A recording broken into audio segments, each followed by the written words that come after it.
Assalamualaikum warahmatullahi wabarakatuh. Sahabat Curhat Hukum, selamat bertemu kembali dengan saya Ismail Marzuki dalam YouTube channel Curhat Hukum Ismail Marzuki. Nah, di kesempatan kali ini saya akan lanjutkan kembali pembahasan tentang Undang-Undang Nomor 20 Tahun 2025 tentang Kitab Undang-Undang Hukum Acara Pidana, yaitu materi tentang siapa saja pihak-pihak yang terlibat dalam proses acara pidana. Ya. Ada 16 kemarin yang saya catat, yaitu pertama korban, yang kedua pelapor, ada pengadu, saksi, ada ahli, ada tersangka, ada terdakwa, terpidana, advokat, pemberi bantuan hukum, penyelidik, penyidik, jaksa, penuntut umum, hakim, dan pembimbing kemasyarakatan. Nah, kalau sebelumnya saya sudah sampaikan mengenai korban, pelapor, dan pengadu, maka kali ini kan saya sampaikan mengenai saksi dan ahli. Siapa itu saksi dan siapa itu ahli. Namun sebelumnya mohon kesediaan sahabat curhat hukum untuk like, subscribe, share, dan komen di bawah ini.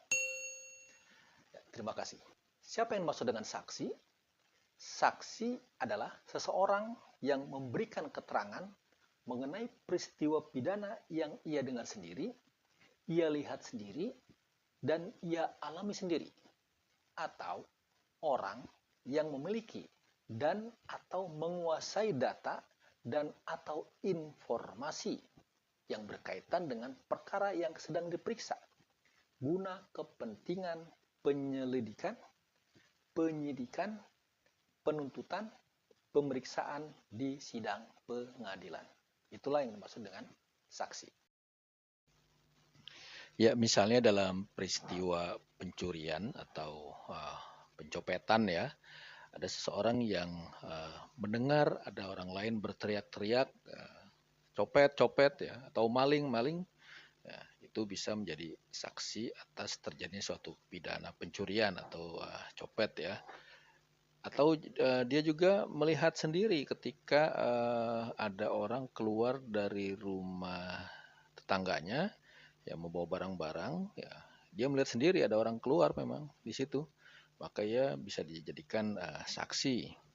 Atau mungkin dia sendiri yang mengalami pencurian di rumahnya, dia adalah saksi juga. Ya. Nah, saksi ini nantinya ya, akan memberikan keterangan saksi. Apa itu keterangan saksi? Ya, keterangan saksi adalah alat bukti dalam perkara pidana yang berupa keterangan dari saksi pada tahap penyelidikan, ya, penyidikan, penuntutan, dan atau pemeriksaan di sidang pengadilan. Jadi saksi ini bisa dimintai keterangan pada tahap penyelidikan misalnya di kepolisian, atau tahap penyidikan juga di kepolisian, lalu di tahap penuntutan di kejaksaan, atau juga ketika pemeriksaan di sidang pengadilan. Jadi ini adalah penjelasan singkat mengenai saksi dan keterangan saksi. Yang dimaksud dengan ahli adalah seseorang yang memiliki satu, pengetahuan dalam bidang tertentu yang dibuktikan dengan ijazah akademik atau sertifikat tertentu.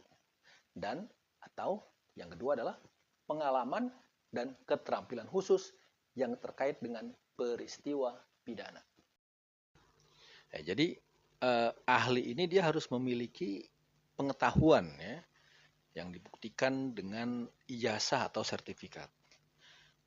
Atau bisa saja, ya, mungkin dia tidak punya ijazah akademik atau sertifikat tertentu, tapi dia punya pengalaman dan keterampilan khusus yang terkait dengan peristiwa pidana. Di sini sebagai contoh yang dapat dijadikan ahli adalah orang yang misalnya punya kemampuan dalam bidang komputer ya, dalam bidang IT. Nah, itu dapat dibuktikan dengan ijazah akademiknya di bidang IT atau sertifikat di bidang IT. Jadi ahli ini, orang ini, begitu diminta hadir, maka dia memberikan keterangan yang disebut dengan keterangan ahli, yaitu alat bukti dalam perkara pidana yang berupa keterangan dari ahli pada tahap penyelidikan ya, di kepolisian, penyidikan di kepolisian juga, penuntutan di kejaksaan, dan atau pemeriksaan di sidang pengadilan. Nah, ini adalah tentang ahli dan keterangan ahli. Demikian yang dapat kami sampaikan, semoga bermanfaat. Assalamualaikum warahmatullahi wabarakatuh.